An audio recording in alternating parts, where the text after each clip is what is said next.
Exodus 12. The Lord said to Moses and Aaron in the land of Egypt, "This month is to be your beginning of months. It will be your first month of the year. Tell the whole community of Israel on the 10th day of this month that each must take a lamb for themselves according to their family, a lamb for each household. If if any household is too small for a lamb, the man and his next door neighbor are to take a lamb according to the number of people. You will make your count for the lamb according to how much each of you can eat. Your lamb must be perfect, a male, 1 year old. You may take it from the sheep or from the goats. You must care for it until the 14th day of the month. And then the whole community of Israel will kill it around sundown. They will take some of the blood and put it on the 2 side posts and on the top of the doorframe of the house where they will eat it. They will eat the meat that same night. They will eat it roasted over the fire with bread made without yeast and with bitter herbs. But do not eat it raw or boil in water, but roast it over the fire with its head, its legs, and its entrails. You must leave nothing until morning. You must burn with fire whatever remains of it until morning. This is how you are to eat it. Dressed to travel, your sandals on your feet, and your staff in your hand. You will eat it in haste. It is the Lord's Passover. I will pass through the land of Egypt in the same night, and I will attack all the firstborn in the land of Egypt, both of humans and of animals. And on all the gods of Egypt I will execute judgment. I am the Lord. The blood will be a sign for you on the houses where you are, so that when I see the blood, I will pass over you, and this plague will not fall on you or destroy you when I attack the land of Egypt. This day will become a memorial for you, and you will celebrate it as a festival to the Lord. You will celebrate it perpetually as a lasting ordinance. For 7 days you must eat bread made without yeast. Surely on the first day you must put away yeast from your house, because anyone who eats bread with yeast from the first day to the 7th day will be cut off from Israel. On the first day there will be a holy convocation, and on the 7th day there will be a holy convocation. You must do no work of any kind on them. Only what every person will eat, they alone may be prepared for you. So you will keep the festival of unleavened bread, because of this very day I brought your regiments out from the land of Egypt. And so you must keep this day perpetually as a lasting ordinance. In the first month, from the 14th day of the month in the evening, you will eat bread made without yeast until the 21st day of the month in the evening. For 7 days yeast must not be found in your house, for whoever eats what is made with yeast, that person will be cut off from the community of Israel, whether a resident foreigner or one born in the land. You will not eat anything made with yeast in all the places where you live. You must eat bread made without yeast. Then Moses summoned all the elders of Israel and told them, "Go and select for yourself a lamb or a young goat for your families, and kill the Passover animal.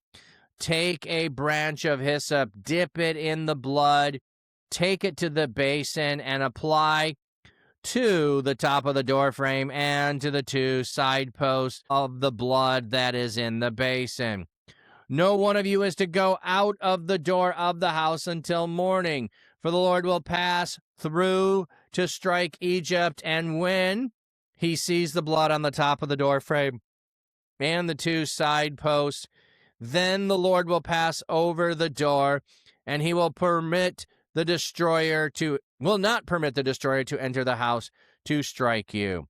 You must observe this event as an ordinance for you and for your children forever. When you enter the land the Lord will give you, just as he said, you must observe this ceremony. When your children ask you, what does this ceremony mean to you? Then you will say, it is the sacrifice of the Lord's Passover, when he passed over the houses of Israel in Egypt, when he struck Egypt and delivered our households. The people bowed down low to the ground, and the Israelites went away and did exactly as the Lord had commanded Moses and Aaron. It happened at midnight. The Lord attacked all the firstborn of the land of Egypt, from the firstborn of Pharaoh who sat on the throne to the firstborn of the captive who was in the prison, and all the firstborn of the cattle. Pharaoh got up in the night, along with all his servants and all Egypt, and there was a great cry in Egypt, for there was no house in which there was not someone dead. Pharaoh summoned Moses and Aaron in the night and said, get up, get out from among my people, both you and the Israelites. Go serve the Lord as you have requested. Also take your flocks and your herds, just as you have requested, and leave. But bless me also. The Egyptians were urging the people on in order to send them out of the land quickly, for they were saying, we are all dead. So the people took their dough before the yeast was added, and their kneaded troughs brought up in their clothing on their shoulder. Now the Israelites had done as Moses told them. They had requested from the Egyptians silver and gold, items and clothing. The Lord gave the people favor in the sight of the Egyptians, and they gave them whatever they wanted. And so they plundered Egypt. The Israelites journeyed from Ramesses to Succoth. There was about 600,000 men on foot, plus their dependents. A mixed multitude also went up with them, and flocks and herds, a very large number of cattle. They baked cakes of bread without yeast, using the dough that had been brought from Egypt.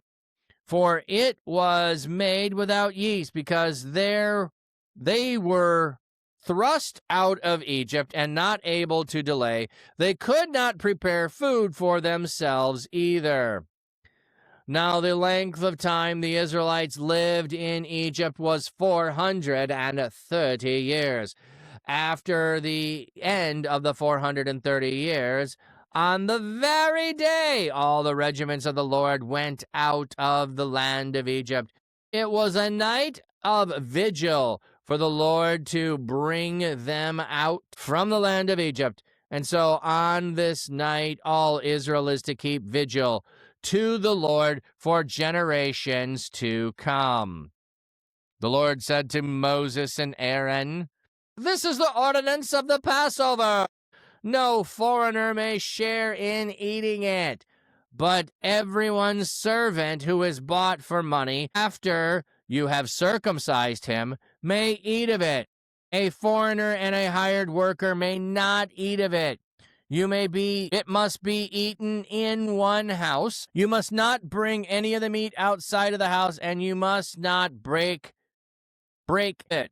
The whole community of Israel must observe it. When a resident foreigner live with you and wants to observe the Passover to the Lord, all the males must be circumcised, and then he may approach and observe it, and will be like one who is born in the land, but no uncircumcised person may eat of it. The same law will apply to the person who is native born and the resident foreigner who lives among you. So all the Israelites did exactly as the Lord commanded Moses and Aaron, and on the very day the Lord brought the Israelites out of Egypt, out of the land of Egypt, by their regiment. So the Lord said to Moses and Aaron, this month is the beginning of months. They've been using Egyptian way of marking their calendar, most likely, as Abraham was a sojourner in the land. We don't know what calendar marking he used. When Jacob and, his family go down to Egypt, more than likely they adopt the Egyptian calendar as they're living there. That's what you're going to do. You're going to adopt it. Like, think about this. If you move to another country, well, let's just say another time zone. You could be within your own country. You move to another time zone. Are you going to continue to live on the time zone you left? That would be really weird. It would be very difficult. You would have to calculate all the different time adjustments every time you went to do something. You wouldn't do that. You're going to, when in Rome. There we go. So they are going to get their own calendar the first month. Why? Because this is the beginning of their being brought out of Egypt. This is the beginning of their being brought into land. So we're going to mark it. This is the first month. And the month is already going to have started because the moon has already started. So the moon is the month. That's how we know when the month happens. So on the 10th day of the month, each of you must take a lamb for themselves for your household. You pick one that's according to your size. If it's too big and your neighbor, you can combine with your neighbor. You also may take it from the sheep or the goats, but as a 1-year-old male. 1-year-old male, a lamb is either a sheep or a goat. It doesn't have to be a sheep. It could be a goat. And then you must care for it until the 14th of the month. So you're bringing it in, you're giving it special care, and also when you kill it at sundown. You take the blood, you put the blood on the 2 side posts and the door frame, so you're marking yourself off. You will eat the meat the same night. You're going to roast it, you don't boil it. You're also going to have bitter herbs along with it and unleavened bread. So here are 3 things that are mentioned here. Later we'll get further instructions with more, but here is the first one. How are you to cook it and kill it? All the legs are there. You don't separate the legs. The entrails are there. You don't take them out. What exactly does it mean by the entrails? Does it mean you don't gut it and take out the rectum?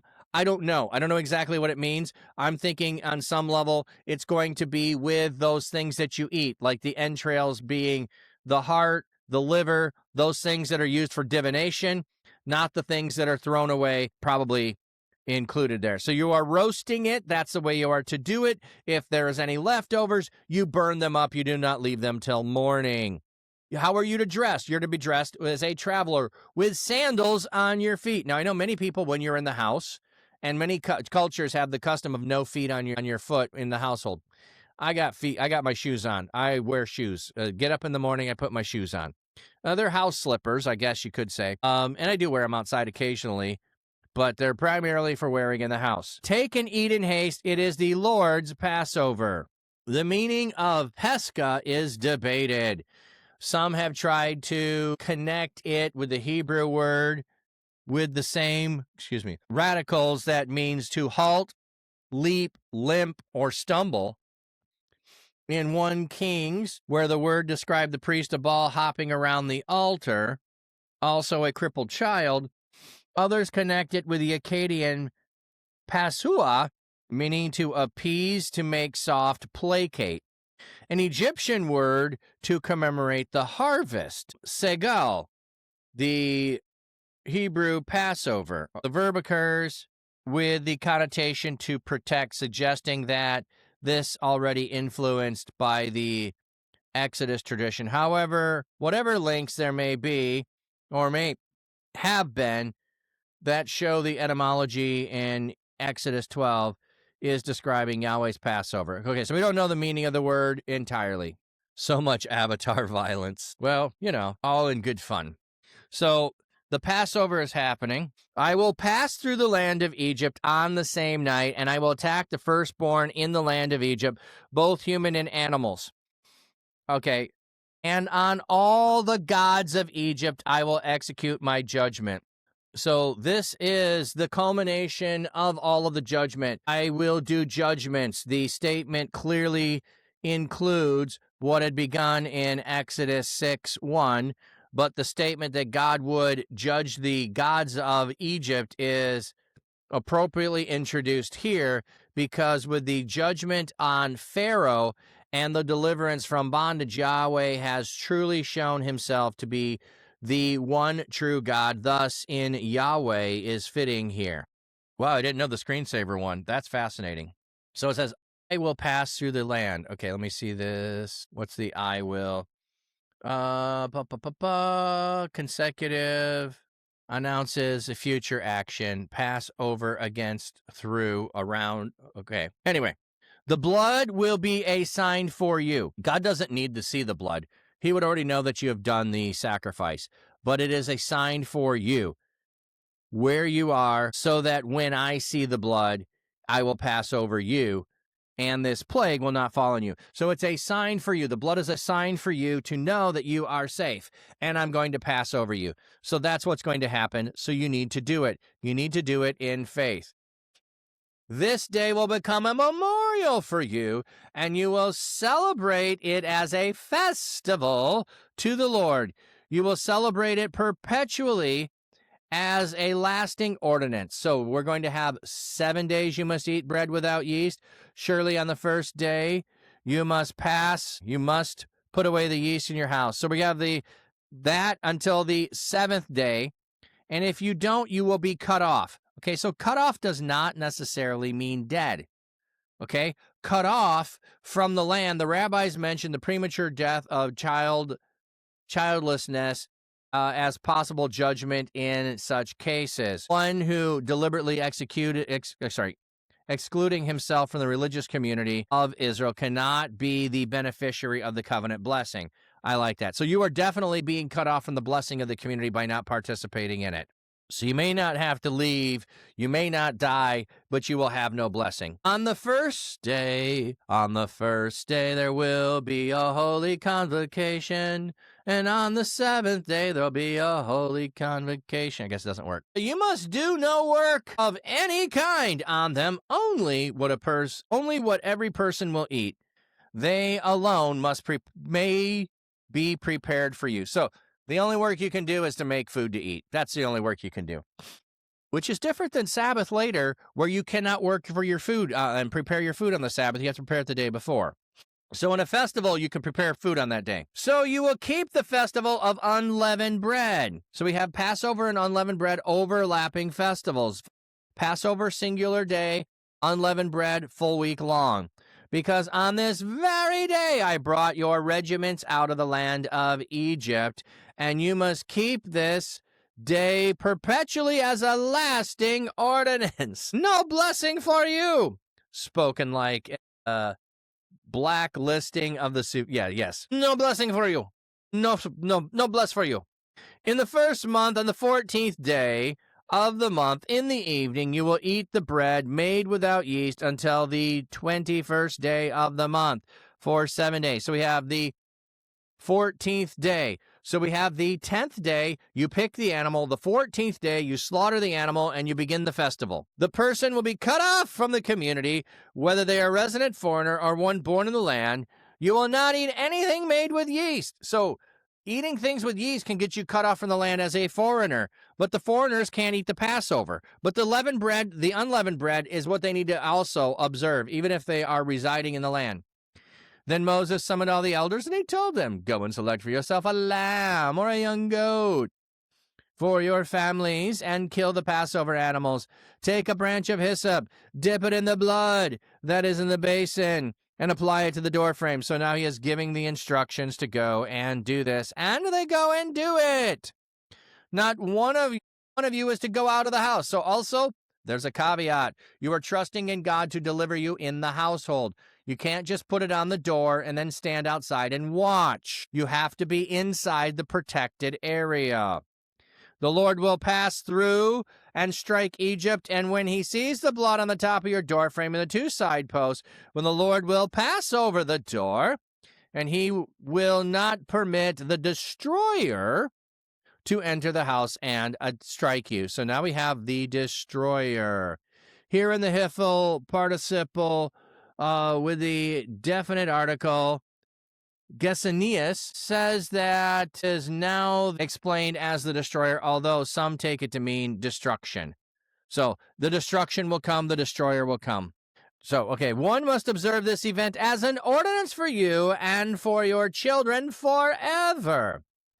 When you enter the land that the Lord your God will give you, must observe this ceremony when your children ask you. So not only are you to do this, your kids are going to ask you, what does the ceremony mean? Then you will say, It is the sacrifice of the Lord, the Passover, when he passed over the house of Egypt in the land, the house of Israel in the land of Egypt, when he struck the Egyptians and delivered our household. So this is going to be the festival you celebrate with your kids to teach them about God's power, about God is the God we worship, and what we do as a people. Egypt and delivered our household. The people bowed down to the ground, and Israel went away and did exactly as the Lord had commanded. All right, we got ads. All right, it happened at midnight that the Lord attacked all the firstborn in the land of Egypt, from the firstborn of Pharaoh, who sat on the throne, to the firstborn of the captive who was in the prison, and the firstborn of the cattle. Pharaoh got up in the night along with all his servants and all of Egypt, and there was a great cry in Egypt, for there was not a household in which there was not someone dead. So we have a plague that goes on. So here's one thing. It strikes down the firstborn of every household. There is the possibility that Pharaoh must not be the firstborn here. Pharaoh may not be the firstborn, because otherwise, why isn't Pharaoh struck down? Pharaoh's not struck down. I don't think he's the firstborn. That would be my guess on it. So if we know and we're trying to figure out the Pharaoh, that would be one clue to look for. A Pharaoh who was not the firstborn. But it is going to strike all of them. It says there is no households that escape. I've seen some explanations for it. Frankly, I don't care about explanations for it. If true or untrue makes no difference to me. I've seen some things that, like if you're sleeping on, if the firstborn would sleep on an elevated bed because they were elevated as a person, and everyone else in the household would sleep on the floor. And then if a noxious gas came in, there would be a layer of oxygen lower on, and so that the higher up would get into the gas. And like we're doing a whole bunch of mental gymnastics to try and prove scientific explanations for these. These are plagues that are attacking the gods of Egypt, including Pharaoh. So he can't even protect his son. Doesn't matter if natural that God unleashed. It's still supernatural from the standpoint of the impact and the effect and the scope, because no one in Israel, in Goshen, is impacted, but all of God is impacted. The Egyptians were urging the people on in order to send them out of the land. So, get them out of here. Pharaoh summoned Moses and Aaron and said, "Get up, get out from among the people, both you and Israel. Go serve the Lord your God as you requested. Also take your flocks and your herds just as you've requested, and leave. Bless me." But bless me. So I'm going to send you out.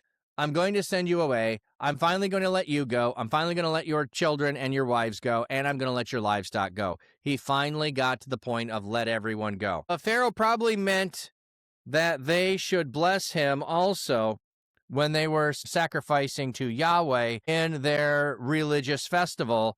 After all, he might reason he did let them go after divine judgment.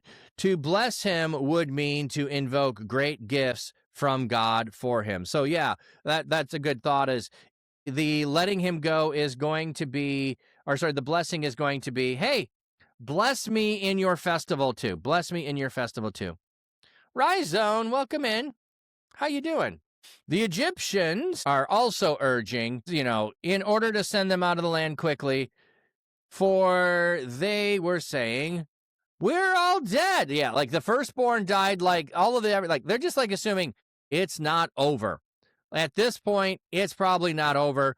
By the end of the night, more people are going to die. Get everybody out of here. Do it now. So they're grabbing their bread troughs to bring with them. They're packing their stuff. They weren't able to do anything. The Egyptians are giving them silver, gold, and clothing. I don't remember God saying anything about clothing, that they needed to have clothing, but they got clothing too. And the Lord gave them favor in the sight of Egypt, and he gave them whatever they wanted. And so they plundered Egypt. So whatever they wanted, so you're going to your neighbor's house, And you're like, my, that's a really nice flat cap you've got. Well, here, have it. Have it. Well, that's some nice silver. And go, have it. You know, whatever it is. Whatever it is. A banana is a Hannah. Let me know what flat cap you want. I'll do that in just a second. Let me try to finish this passage. So we have 600,000 men are counted here. The word for man stresses their hardness and capacity, strong men, potential soldiers, in contrast to the word that follows and designated non-combatants. There had been many attempts to calculate the population of Egypt, or population of Exodus group, but nothing in the text gives the exact number such that the 600,000 people on foot who were men. Estimates of 2 million people are very large, especially since the Bible says there were 7 nations in the land of Canaan mightier than Israel. It is probably not 2 million people. Note the Bible never says it was.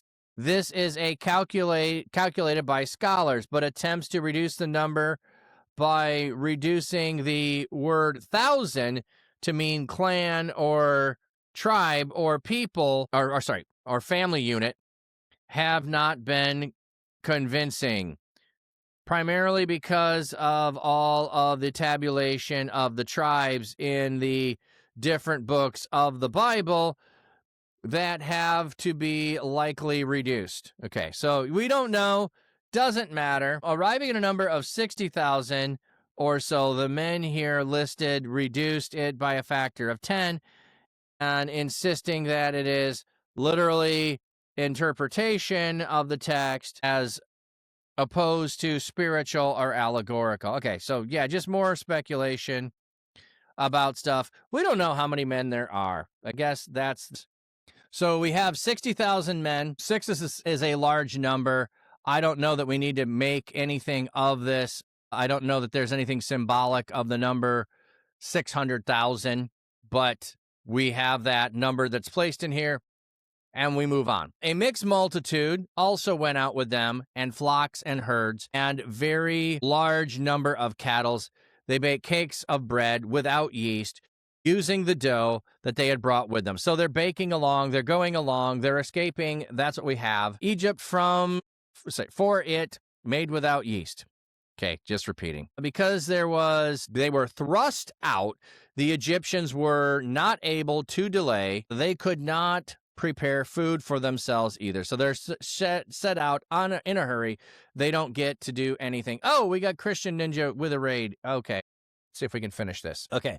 Now, the length of time that Israel lived in Egypt was 430 years. At the end of 430 years, on that very day, all the regiments of the Lord went out from the land of Egypt. It was a night of vigil for the Lord to bring them out from the land of Egypt. And so on that night, all Israel is to keep vigil to the Lord for generations to come. So don't miss this little piece here. It's supposed to be a vigil. So when we jump to the Passover that Jesus celebrates, and he asks them to stay awake at night, they're supposed to be holding vigil for Passover. They're supposed to stay awake at night. There is supposed to be someone who holds vigil, who stays awake through the whole night, waiting for deliverance to happen. So we have that connection there as well. So we have 430 years. Here as well, some scholars work with the number 430 to reduce the stay in Egypt from bondage. Some argue that if the number included the time in Canaan, that would reduce the bondage by half. Exodus 1:02 notes that P through Moses was the 4th generation from Jacob. If the generations are not selective, Exodus 6. Okay, so we have some issues here with genealogy matching up with the 430 years. So they're trying to figure out ways to solve that. Okay, so we have the length. The Lord said to Moses and Aaron, this is an ordinance of a Passover. No foreigner may share in the eating of it. So they cannot share in the Passover meal.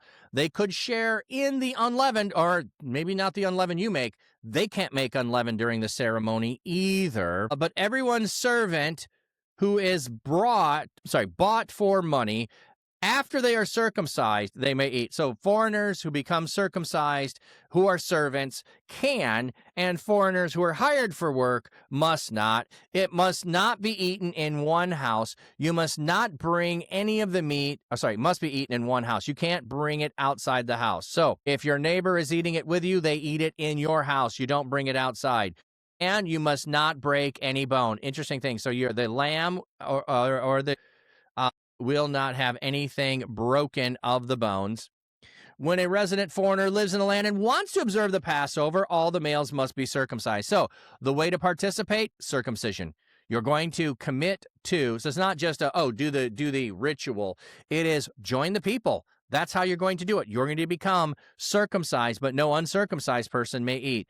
The same law will apply to the person who is native born and resident foreigners. So all the Israelites did exactly as the Lord had commanded Moses and Aaron, and on the same day the Lord brought the Israelites out of the land of Egypt by regiments. Okay, so we